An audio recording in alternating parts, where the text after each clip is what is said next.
안녕하세요. 오늘부터 여러분들하고 한 10번에 걸쳐서 한국인들의 전쟁이라는 주제로 강의를 하게 된 역사학자 신효승이라고 합니다. 우리가 흔히 현재 시대를 얘기를 많이 할 때 우리 시대가 있는 시점을 언제부터 볼 것인가 라는 얘기를 많이 합니다. 그리고 고대의 전쟁도 사실은 굉장히 중요하고 임진왜란도 굉장히 중요하지만 사실은 우리가 딛고 있는 이 세상이 만들어진 것은 근대라는 그 시대에서부터 그 단초를 찾을 수가 있습니다. 그렇다면 우리가 흔히 역사학에서 혹은 여러분들 교과서에서 근대라는 걸 언제부터 배우냐면 우리나라는 명확합니다. 1876년 강화도 조약부터 근대다 라고 정의를 하고 있습니다. 하지만 군사학에서는 약간 다르게 보고 있습니다. 군사학에서는 서구 문물과 서구 세력과 서구 열강과의 충돌이 본격화되는 시점, 중국이라고 한다면 예를 들면 아편전쟁이라고 할 수 있겠고요. 우리나라라고 한다면 병인양요라고 할 수 있습니다. 그래서 저는 병인양요부터 시작해서 우리가 해방 때까지의 독립전쟁까지를 중심으로 여러분하고 10강에 나눠서 그 강의를 할 수 있도록 하겠습니다. 통상 병인양요에 대해서 많이들 얘기할 때 어떤 얘기를 많이 하냐면 우리가 졌다. 프랑스 군들이 와서 분탕질 하다가 강화도도 뺏기고 그런데 대원군이나 이런 당시의 위정자들이 국민들을 속이고 그래서 뭐 위정 척사비도 세우고 이래가지고 사람들한테 잘못된 정보를 전달했다라고들 이야기를 많이들 하는데 정말 그럴까요? 근데 이상하게 당시의 프랑스 언론뿐만 아니라 영국, 미국 이런 대부분의 언론에서 보면 프랑스가 엄청난 패배를 당했다. 프랑스가 그로 인해서 심각한 타격을 입었다라고 이야기합니다. 심지어는 프랑스 정권이 그걸로 인해서 퇴진하기까지 합니다. 정권이 바뀔 정도로 심각한 패배를 병인양요에서 경험하고 합니다. 그럼 우리가 어디서부터 잘못 알고 있었던 걸까요? 교과서에서 그러면 잘못된 얘기를 전달하고 있었던 걸까요? 아니면 일본이 그 과정에 끼어들면서 그 부분을 각색한 부분도 존재합니다. 하지만 또 다른 측면에서는 우리가 현재적 관점에서 당시를 너무 바라보다 보니까 그 특징을 제대로 캐치를 못하고 당시의 전쟁 양상이 어떤 것인지 또 당시의 전쟁 목적이 무엇인지 이런 것들을 잘 살펴보지 못한 상태에서 현재의 기준으로 그때를 바라보니까 졌네. 이건 대원군의 정신승리네. 위정자들의 단순히 이것은 농간이었네 라고 이야기들을 많이 한다는 겁니다. 그런데 실제로 당시 전쟁 양상을 한번 살펴보면 전혀 다른 모습의 특징이 나타납니다. 그 첫 번째 이야기로 여러분과 함께 이야기하고 싶은 내용은 병인양요입니다. 병인양요는 다들 알고 계시는 것처럼 1866년도에 선교사들을 조선에서 학살했다라는 이유로 프랑스가 공격해온 전쟁입니다. 그 병인양요라는 그 전쟁 과정에서 분명히 많은 한인들이 희생당한 것은 분명합니다. 좀 이렇게 연배가 있으신 분들은 기억하실지 모르겠지만 여기서 좀 더 앞으로 테이프를 돌려가면 임청아라고 기억하실지 모르겠습니다. 그 임청아가 출연했던 영화 중에 하나가 동방불패라는 영화가 있었습니다. 그 동방불패의 배경이 됐던 것이 그 백령교도의 난이라는 그 중국의 역사 중에서 굉장히 중요한 사건 중에 하나였습니다. 그리고 흔히 알고 있는 우리 많이 알고 있는 태평천국의 난이 그 이후에까지 이어집니다. 즉 청나라 같은 경우에는 1795년도 이후로 백년교도의 난, 회교도의 난 이런 걸로 인해서 남방 지역이 완전히 쑥대밭이 됩니다. 그래서 더 이상 이쪽 지역의 군사력을 집중하기 어려운 상황까지 직면한 상황이었기 때문에 영국의 그런 공격에 대해서, 특히 영국의 해상 공격에 대해서 취약할 수밖에 없었습니다. 그런데 문제는 뭐냐면 그런 취약함에도 불구하고 영국군이 상륙을 할 수가 없다라는 겁니다. 이거를 연안의 지배자라는 식으로 얘기합니다. 배에 있는 대포가 날아가는 수준까지만 병력들이 상륙해서 활동할 수가 있고 그 외에는 더 이상 내륙으로 전진이 어려운 상황이 그 당시에는 일반적이었다는 겁니다.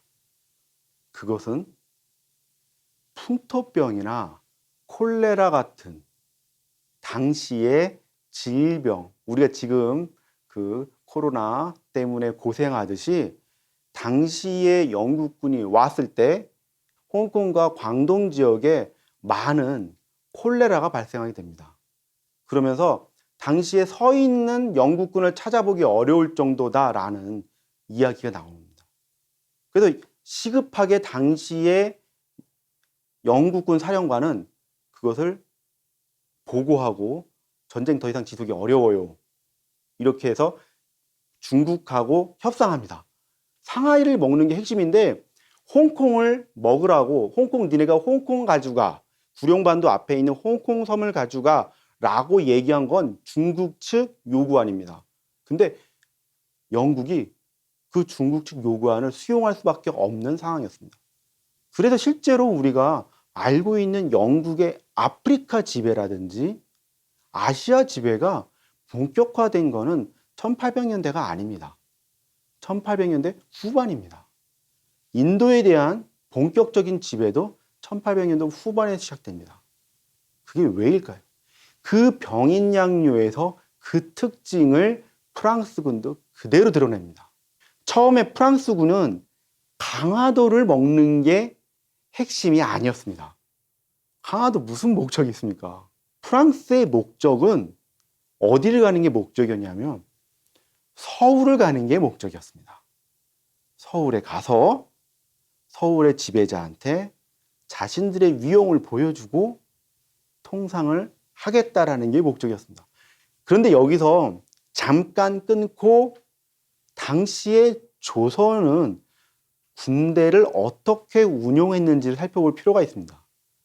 지금은 우리가 해안선 모든 해안선에 레이더나 보초나 초병이 근무하면서 들어오는 간첩선이라든지 아니면 밀수선이라든지 그런 것을 감시합니다. 그런데 조선은 당시에 우리가 흔히 알고 있는 두 가지 위협이 있었습니다. 하나는 임진왜란 때 그 대한해협을 넘어왔던 일본 수군입니다.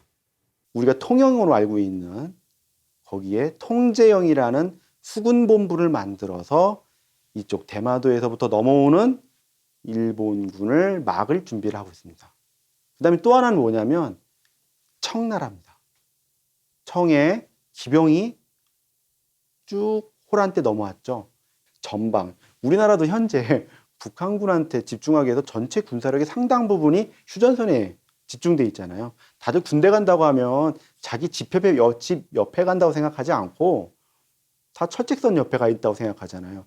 그런 것처럼 당시에도 군인들은 대부분 다 양계 쪽에 집중돼 있고 천혜에 방어물이 두 가지가 있죠. 하나는 왼쪽에 압록강이 있고 오른쪽에 두만강이 있죠. 이거를 경계로 삼아서 병사를 배치해 가지고 위에서 내려오는 적을 막고 있죠. 이걸 군사용어로 양면전선이라고 합니다. 그러다 보니까 군사력에 대한 배분이 어렵습니다.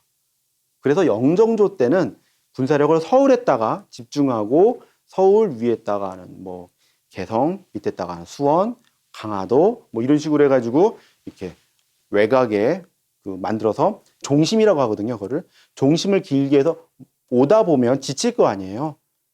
이걸 흔히 군사용어로 공세종말점이라고 하는데 공세종말점에 오를 때까지 축차적으로 적을 방어한다. 그래서 수원 정도에서 일본이 오는 거는 막고 북쪽에서 내려오는 거는 뭐 청천강이라든지 이런 임진강 이런 강에서 막는다. 그래서 병력을 그런 식으로 배치하고 방어도 그렇게 배치하고 봉투대도 그렇게 배치합니다. 그런데 프랑스는 인천 상륙작전 같은 짓을 했죠. 어떻게 왔냐면 강화도를 치고 들어온 겁니다. 원래 그 전까지 강화도의 목적은 보장처입니다. 잘 아시는 것처럼 서울을 뺏기거나 서울이 위협을 받으면 임금이 제일 중요하잖아요. 임진왜란 때선 밑에서 치고 올라오니까 임금이 어느 쪽으로 도망가요? 북쪽 의주로 도망을 가게 됩니다. 근데 그 다음에 청에서 공격을 하오니까 북쪽에서 이렇게 밀고 내려오게 되니까 다음에는 어디로 도망가게 되죠? 처음에는 강화도로 도망가려고 하다가 못해서 남한산성. 그 영화 남한산성이라는 영화도 나온 거죠. 그걸 보장처라고 하는데 원래 강화도는 그런 보장처의 역할이었습니다. 그렇다면 강화도와 혹시 김포 앞에 있는 강같이 생긴 데가 뭐라고 부르는지 아세요? 염하라고 부릅니다. 강인데 강같이 생겼는데 소금물이 흐른다 해서 염하라고 부르는데 그 염하를 핵심이 뭐겠어요? 그 당시에 염하의 목적은 차단선입니다. 김포에서 서울에서 강화로 넘어오는 적을 막기 위한 것이었습니다. 그런데 병인양요 때 이양선을 뭐라고 부르는지 아십니까? 당시에 미친 개라고 불렀습니다. 미친 개 같듯이 너무 빨리 왔다 갔다 한다라고 해서 미친 개라고 그렇게 불렀었는데 실제 실록에 나오는 표현입니다. 속도를 따라갈 수가 없는 겁니다. 그 이전에 우리가 갖고 있었던 판옥선이라든지 이런 배로는 이양선의 속도를 따라가기 어려울 정도로 굉장히 빠른데 그 이양선이 갑자기 원래는 이 한강 내부까지의 길을 수로를 잘 몰랐습니다. 그래서 특히 한강 여러분들은 지금은 한강이 항상 일정하죠. 그 당시는 아닙니다. 언제 사고가 생기고 언제 모래밭이 생기는지 모르실 겁니다. 특히 여러분들 지금은 유원지가 없어졌는데 얼마 전까지 한 60년대 70년대까지 마포 쪽에가 원래는 엄청나게 유명한 해수욕장 같았습니다. 거기가 백사장이 굉장히 넓게 특히 밤섬을 중심으로 백사장이 넓게 펼쳐져 있어서 정조 때만 하더라도 거기서 배를 만들고 고치기까지 했습니다. 그래서 옛날에는 그쪽으로 양반들이 이렇게 넘어가서 거기서 놀다가 그걸 흔히 말하는 선유라고 하는데 그런 뱃놀이 하면서 놀기도 하고 이 마포에 고깃집이 있잖아요. 최대포집이나 이런 게 그때 만들어진 고깃집들입니다. 고깃집들이 많이 생기는 그 유래도 거기서 나오는데 거기까지 모래가 생기는데 그 모래가 물의 높이가 굉장히 배는 중요하거든요. 이게 홀수라고 해서 그래서 그 배들이 들어오는 게 그거를 해주는 지금은 도선사라고 해서 연봉 1위 뭐 2위 다투는 그런 분들이 있는데 그런 분들의 안내가 없으면 만만치 않은 거예요. 그래서 특히 조강이라고 강화도 위쪽에 있었던 부분에서 밀물을 기다렸다가 밀물이 딱 시작되면 그때 순식간에 마포나루까지 쭉 올라옵니다. 근데 그때 막 올라오는 게 아니에요. 왜냐하면 중간에 사고나 또 모래톱 같은 게 언제 생길지 모르기 때문에 그런 모래톱에 걸리면 우리는 흔히 뭐라고 부르니까 좌초했다고 하죠.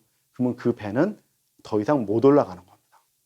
우리나라 배는 당시에 평저선이라서 이렇게 좌초를 해도 모래톱에 걸쳐만 있는 겁니다. 그럼 다시 물 들어올 때까지 기다리자 이러면 되는데 서양의 배들은 침저선이라고 해서 밑에가 뾰족합니다. 만약에 모래톱에 잘못 걸리면 뒤집어집니다. 침몰화수가 있습니다. 배가 갸우뚱하게 되거든요. 그러면 이게 복원력 이상으로 갸우뚱하게 될 경우에는 그 배들은 통상 더 이상 사용을 못하게 됩니다. 굉장히 조심해야 됩니다. 그래서 그 가는 길들을 하나 가면서 수심을 측량을 합니다. 그게 굉장히 중요한 작업 중에 하나입니다. 왜냐하면 그거 하나 잘못 측량하면 큰일 나거든요. 갈 수 있다 없다를 앞에서 계속 측량해 주면서 갑니다. 실제 그거를 로즈로드라고 하는데 프랑스군이 만들어 놓았던 지도에 그 측량했던 측량 깊이가 다 남아 있습니다. 언제? 1866년도에. 그래서 그 배 한 척이 한강 쪽에서 서울이 도성까지 보이는 데까지 올라옵니다. 서울이 깜짝 놀랍니다. 지금까지 이런 경우가 없었거든요. 적이라는 거는 밑에서부터 저쪽 부산에서부터 걸어 올라오든지 청 같은 경우는 말 타고 뛰어내려오든지 그래서 하루 이틀은 있었거든요. 그런데 프랑스군은 아닌 거예요. 바로 들어온 거예요. 바로 치고. 난리가 납니다. 그래서 이 프랑스 군들이 빠져나간 다음에 대규모로 오는 거에 대비해서 뭐부터 방어를 준비했냐면 사실은 강화도를 준비한 게 아니라 어디부터 준비해야 되겠어요? 서울 도성에 대해서 요즘 표현하면 계엄령 같은 걸 내립니다. 그래서 계엄령 같은 걸 내려서 서울 도성을 방어해야 돼 하고 막 이렇게 서울에 있는 뭐 군사력들 집중하고 그렇게까지 해서 딱 준비했는데 안 오네? 어디 있을까? 봤더니 강화도 쪽을 점령한 겁니다. 프랑스군도 가보니까 배가 한꺼번에 병력들을 태우고 가려면 여러 척이 들어가야 되는데 한강은 그 당시 한강은 여러 척이 들어가기에는 적합하지 않은 배인 겁니다. 그러니까 일단 교두보를 확보하자라는 측면에서 강화도에 가가지고 강화도를 점령합니다. 거기까지는 좋았어요. 근데 문제는 뭐냐면 조선군이 얘네들이 여기를 점령하는 순간 염화를 중심으로 해서 한강을 다 봉쇄해버립니다. 더 이상 못 들어오게 막습니다. 그리고 그 첫 전투가 강화도에서 프랑스군이 그래 우리 그렇다면 배로 못 가니까 육로로 가보자 하면서 갑곶진 앞에 있는 산성 하나를 점령하려고 해봅니다. 왜냐하면 염화 앞에 있으니까 여기가 교두보가 또 필요하거든요. 그게 문수산성입니다. 근데 문수산성에서 패배합니다. 왜냐하면 여러분들 좀 어떻게 생각하실지 모르겠지만 뭐 옛날에 또 이게 나이가 더 나오게 되는데 그 인디아나 존스냐 이런 영화 보면 원주민 보면 원주민 민간인 원주민 전투원 원주민 얘는 비전투원 원주민 얘는 보급 원주민 얘네는 관료 원주민 구분할 수 있었어요? 원주민 뛰어나오면 다 전투원이죠. 프랑스군도 똑같은 생각을 합니다. 흰옷 입고 있는 사람들은 다 전투원인 겁니다. 만만치 않은데. 근데 여기서 조선이 정말 멋진 생각을 합니다. 정말 대단한 생각하는 게 뭐냐면 계엄령을 내리는데 병력들을 서울을 방어하고 있잖아요. 그러니까 조선군도 모르는 겁니다. 프랑스군이 의도를 잘 모르는 거예요. 장기판이나 바둑판 혹은 스타크래프트나 이런 게임처럼 상대방의 진영을 다 알 수 있는 게 아니에요. 상대방의 의도를 전혀 모릅니다. 모르는 상태에서 상대방을 이렇게 마치 그 심리전 하듯이 생각을 해야 되는 거예요. 쟤네들이 어떻게 할까? 쟤네들은 뭘 갖고 있을까? 배후에 얼마나 있을까? 배가 또 얼마나 있을까? 다 그런 것도 고민해야 돼요. 또 식량을 얼마나 싣고 왔을까? 이런 거 다 고민해야 돼요. 그러니까 서울에 있는 병력을 조선도 못 뺍니다. 그런 상황에서 강화도에 이렇게 막아놔야 되잖아요. 무엇을 하냐면 경연대회 같은 것을 합니다. 그래서 안성에서는 사람들을 모으기 어려우니까 포수뽑기 같은 그런 대회 같은 걸 엽니다. 여기서 2명이 뽑히는데 그들이 처음 김포에 도착해서 동원된 병력으로 준비를 하게 됩니다. 그때부터 경기 지역에 있는 포수들이 계속해서 몰려들기 시작합니다. 하루가 다를수록 병력들이 계속 옵니다. 정말 훌륭한 조선인들입니다. 계속 옵니다.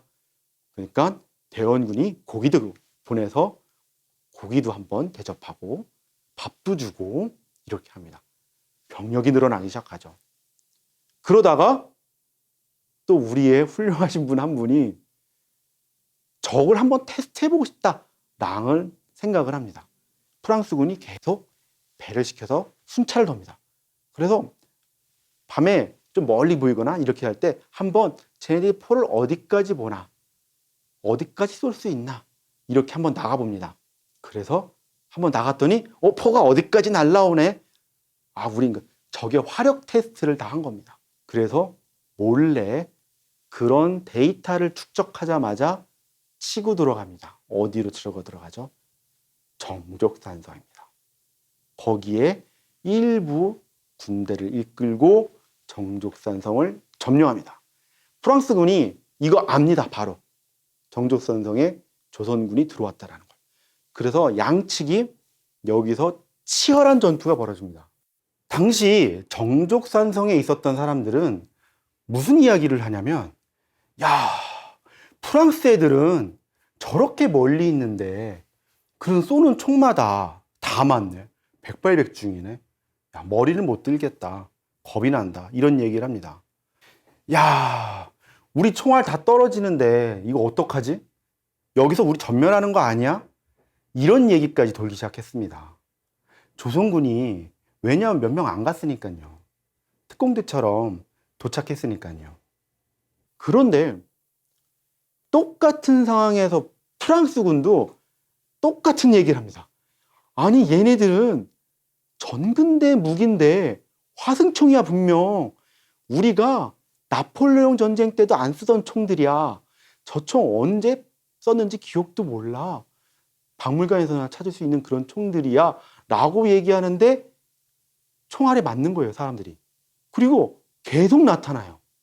올라가려고 했는데 옆에서 치고 들어가려고 했더니 거기도 있어요. 이상하다. 이 성이 그렇게 크지가 않은데 얘네 얼마나 이 안에 들어와 있는 거야?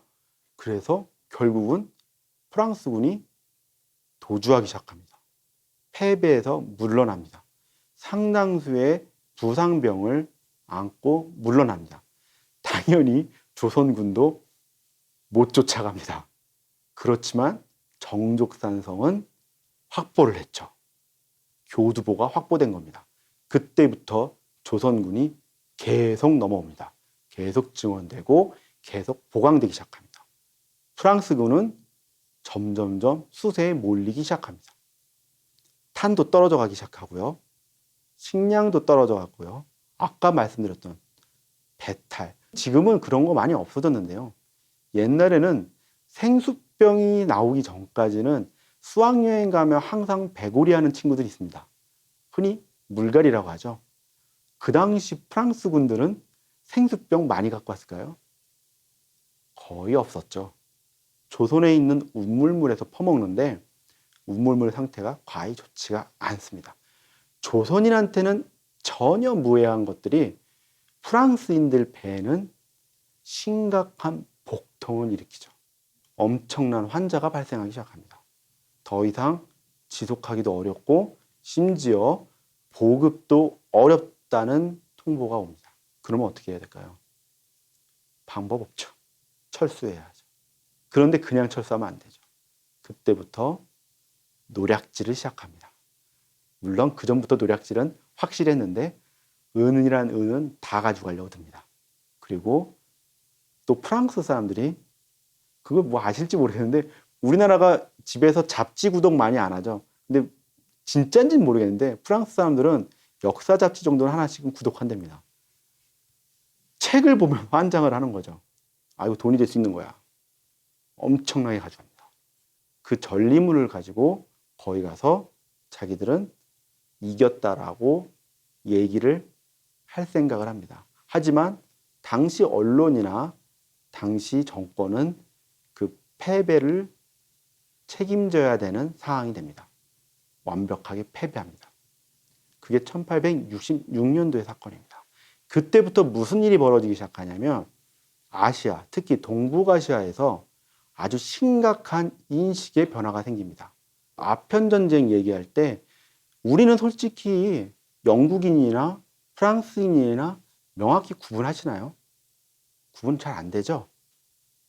당시에 1차 아편전쟁 때는 영국 단독의 공격이었지만 2차 아편전쟁 때는 프랑스와의 연합군의 공격이었습니다.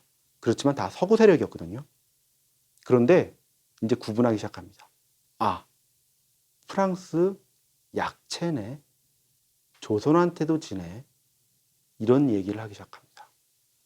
그 전쟁을 바라볼 때 전쟁을 이겼다 졌다라고 하는 현대적 관점 중에 가장 큰 그 내용 중에 하나는 아까 서두에 말씀드린 것처럼 사상자 숫자라든지 어떤 전쟁의 나타나는 현실을 가지고 이야기하는 경우가 많습니다. 근데 전쟁을 이겼다 졌다라고 하는 내용을 분기점으로 볼 수 있는 가장 큰 핵심은 이 전쟁을 왜 했는가, 그리고 이 전쟁을 통해서 내가 무엇을 얻어내고자 했는가, 이 두 가지가 사실상 가장 큰 핵심이라고 할 수 있고, 그에 반해서 프랑스는 완전히 그 내용을 실패한 반면에 조선은 자국의 영토에서 외세를 완전히 몰아내고 땅 자체를 지켰다라는 거에서 전쟁의 승패가 완전히 분기되었다라고 할 수가 있겠습니다. 그 핵심은 프랑스의 패배와 조선의 완벽한 승리라고 할 수가 있겠습니다. 이런 얘기를 하면서 이제 그 다음 타자로 미국이 등장합니다.